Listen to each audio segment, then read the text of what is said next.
PNB bank के नतीजे इतने दमदार हैं कि पीएनबी के शेयर होल्डरों की यहाँ पर लॉटरी लग सकती है। जी हाँ, यानी कि इस बैंक के अंदर अब बहुत बड़ी तेजी आपको आने वाले समय में देखने को मिल सकती है।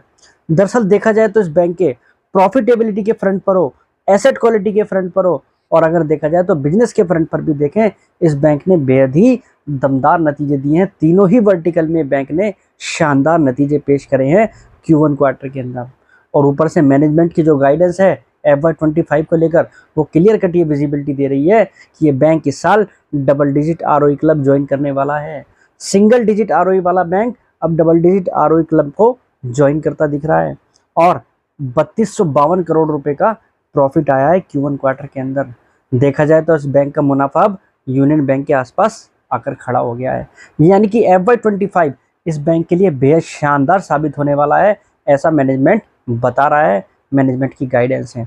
तो चलिए वीडियो को शुरू करते हैं, जानते हैं पीएनबी बैंक के नतीजों के बारे में, और इसके नतीजों में क्या क्या चीज़ अच्छी हैं वो आप समझ लीजिए। अगर आपके पास ये बैंक है, मुझे लगता है आपको कन्विक्शन के साथ इस बैंक को होल्ड कर लेना चाहिए। इस बैंक के अंदर दमखम है यहाँ से अच्छी बड़ी तेज़ी दिखाने का। तो चलिए वीडियो शुरू करते हैं। हेलो फ्रेंड्स, मैं Vipin Jain, founder of learn equity with Vipin Jain. Friends, अगर आप शेयर मार्केट में इन्वेस्टिंग या ट्रेडिंग करने के लिए डीमैट अकाउंट खुलवाना चाहते हैं तो हमारे चैनल पर दिए गए लिंक के माध्यम से आप स्टॉक के साथ डीमैट अकाउंट खुलवा सकते हैं। फ्रेंड्स, सबसे पहले हम बात कर लेते हैं पीएनबी बैंक के प्रॉफिट के बारे में। दरअसल इस बैंक का प्रॉफिट आया ही ऐसा है कि वो कहीं ना कहीं ये बता रहा है कि ये बैंक जो है बेहद ही दमदार नतीजे दिखा रहा है। दरअसल नेट प्रॉफिट की बात करें तो 3252 CR का नेट प्रॉफिट इस बैंक को हुआ है। उसमें 160% की ग्रोथ है YoY बेसिस पर। 160% बैंक का यहाँ पर नेट प्रॉफिट बढ़ा है, जो कि पिछले फाइनेंशियल ईयर के सेम क्वार्टर में 1255 करोड़ 1255 CR करोड़ रुपए था। आप सोचिए बैंक के नेट प्रॉफिट में कितना बड़ा उछाल है। बैंक की नेट इंटरेस्ट इनकम लगभग 10.23% ग्रो हुई है, यानी कि बैंक की नेट इंटरेस्ट इनकम में भी यहाँ पर ग्रोथ दिख रही है। ऑपरेटिंग प्रॉफिट देखेंगे तो उसमें भी ज़बरदस्त ग्रोथ है, यानी कि प्रॉफिटेबिलिटी के फ्रंट पर इस बैंक ने बेहद ही शानदार परफॉर्मेंस दिखाई है। बात कर लेते हैं एसेट क्वालिटी की, जो बैंकिंग इंडस्ट्री के अंदर काफ़ी अहम मानी जाती है। बैंक का ग्रॉस NPA बड़ी तेज़ी से रिड्यूस हुआ है, 4.98% के आसपास खड़ा है, जो कि 7.73 था पिछले फाइनेंशियल ईयर के सेम क्वार्टर में। नेट NPA 0.60% पर आ गया है। आप सोचिए, जो प्राइवेट सेक्टरों के बैंक की जो एसेट क्वालिटी है वो पंजाब नेशनल बैंक दिखा रहा है। बैंक का प्रोविजन कवरेज रेशियो 96% के आसपास खड़ा है, वो भी यहाँ पर कंफर्टेबिलिटी दे रहा है। अब आप जरा बैंक के बिजनेस पर भी नज़र डालिए। बैंक का डिपॉजिट 8.5% ग्रोथ हुआ है, एडवांसेस 12.20% ग्रो हुआ है, यानी कि बैंक को डिपॉजिट भी मिल रहा है और बैंक जो है यहाँ पर लोन भी तेज़ी से बांट रहा है। दोनों में ही यहाँ पर ग्रोथ दिखाई दे रही है। रिटर्न ऑन एसेट्स 0.82% पर आ गया है, 0.34% था, यानी कि रिटर्न ऑन एसेट्स में भी अच्छी खासी ग्रोथ है। बैंक की अगर हम EPS की बात करें तो 1.14 रुपीज़ का EPS था बैंक का पिछले फाइनेंशियल ईयर के सेम क्वार्टर में, जो कि इस साल सिंगल क्वार्टर में 2.95 आ गया है। अब बात यहाँ पर यह है कि अगर हम इस क्वार्टर के बेसिस पर देखें तो bank double digit ROE club join कर चुका है, और मुझे लगता है इस फुल फाइनेंशियल ईयर के अंदर ये बैंक डबल डिजिट ROE वाला बैंक होगा। और ये बैंक कहीं ना कहीं आपको जो है अगर ऐसी परफॉर्मेंस दिखाएगा तो लगभग 12,000 करोड़ रुपए के आसपास का प्रॉफिट इस फुल फाइनेंशियल ईयर के अंदर ये बैंक करता दिख रहा है, और वो इसकी री रेटिंग में एक बहुत बड़ा रोल प्ले करता दिखेगा। जैसा मैंने आपको बताया बैंक के मैनेजमेंट की गाइडेंस, जरा आप वो भी एक बार समझिए।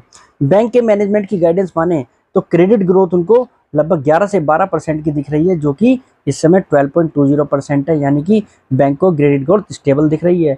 यहीं डिपॉजिट की भी बात करें 9 से 10% की ग्रोथ दिखती है, जो कि 8.5% है इस क्वार्टर के अंदर, यानी कि यहाँ से भी अच्छी खासी डिपॉजिट ग्रोथ उन्हें दिख रही है।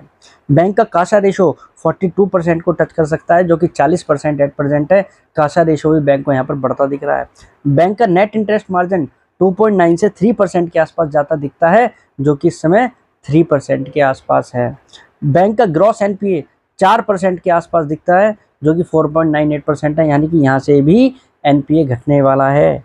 नेट NPA बैंक को 0.50% के आसपास दिख रहा है, जो कि घटता दिख रहा है। प्रोविजन कवरेज रेशियो 95% के आसपास दिखता है, जो कि इस समय 96% है। और देखा जाए तो PNB इस समय 100 रुपीज़ की प्लस की बुक वैल्यू वाला बैंक है, जो इस साल आपको लगभग 11 से 12 रुपए का EPS क्लॉक करता दिख सकता है। यानी कि ये बैंक डबल डिजिट आरओई वाला बैंक होगा, और डबल डिजिट आरओई वाला बैंक इस समय अपने बुक वैल्यू के आधार पर लगभग 1.2 के मल्टीपल के आसपास मिल रहा है Q1 क्वार्टर के अंदर। तो आप सोचिए इस बैंक के अंदर कितनी बड़ी यहाँ पर तेजी आने की अभी स्पेस बाकी है। अगर बैंकिंग इंडस्ट्री के शेयरों में तेजी आएगी, और वो स्वाभाविक सी बात है, जब ब्याज दरें घटेंगी बैंकिंग इंडस्ट्री के शेयरों में तेजी दिखेगी, उस समय ये heavy weight bank PSU sector के अंदर देखा जाए तो एक लार्ज कैप साइज बैंकों में इस बैंक को काउंट करेंगे हम साइज के हिसाब से, तो ये बैंक भी आपको जो है बहुत बड़ी तेजी यहाँ पर दिखा सकता है। मुझे लगता है PNB बैंक जिन लोग के पोर्टफोलियो का हिस्सा है उनके लिए कहीं ना कहीं ये लॉटरी है। उनके बैंक ने जो परफॉर्मेंस दिखाई है Q1 क्वार्टर के अंदर, ये कहीं ना कहीं देखा जाए तो एक ग्रेट परफॉर्मेंस कही जाएगी। फंडामेंटल, फाइनेंशियल्स, वैल्यूएशन सभी इस बैंक को सपोर्ट कर रहे हैं। NPA क्वालिटी, बैंक की एसेट क्वालिटी, प्रॉफिटेबिलिटी, सभी पैमानों पर बैंक ने जो है ए ग्रेड परफॉर्मेंस दी है। तो निश्चित रूप से PNB के शेयर धारकों के लिए यहाँ पर एक बहुत बड़ी न्यूज़ है, बहुत पॉजिटिव न्यूज़ है। उन्हें इस बैंक को कन्विक्शन के साथ अब होल्ड करना चाहिए। मुझे लगता है इस बैंक के बुरे दिन अब दूर जा चुके हैं इसके फाइनेंशियल्स के आधार पर। तो आज के लिए इतना ही, कल फिर मुलाकात करेंगे एक नई वीडियो के साथ। फिलहाल के लिए नमस्कार।